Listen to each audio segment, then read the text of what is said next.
packaged nicely. Oh, I'm excited. Oh, spring-loaded handle. That's the first issue.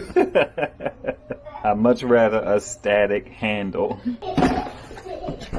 It's pretty sweet, man. They have non-stick things on here, but the plastic is on here. I'm gonna keep the plastic on. You have 2 outlets, 1 USB-C 60 in and out.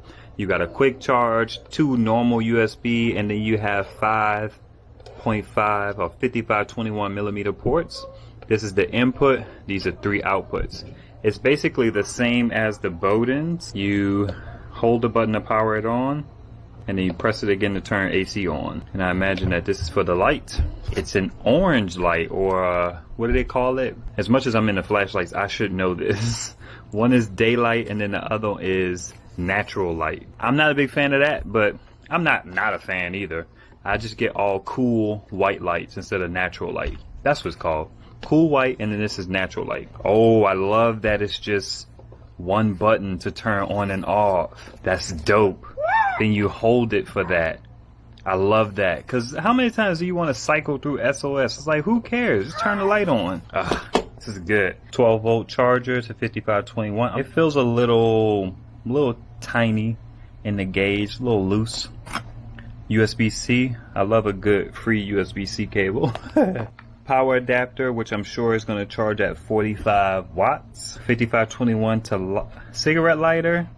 That's pretty cool. And then clutch. Putting an MC4 cable in here. That, come on man, Jackery, learn some manners here. And it has a little length to it. So I now have 4 power stations that use 5521. That's dope. Enough. This is a nice touch. They give you 2 replacement. Yeah, it says introduction to lithium iron phosphate.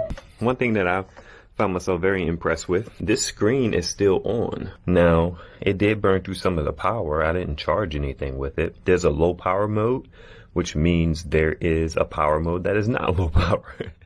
And that must be what it's in now. The way that you engage it, I think you have to press the 2 buttons at the same time. And then it'll turn off after it doesn't have a load for a certain amount of time, which is cool. But I like that it stayed on. Let's see if I can. Okay, hopefully that fixed it, because everything just lit up. My overall first impressions of this device, I'm happy to have it. I always wanted one of those Energizer ones that's like my Bowden's, and I feel like I was able to get this one, and it's just like that Energizer, but in a nicer case. This is just my initial impressions.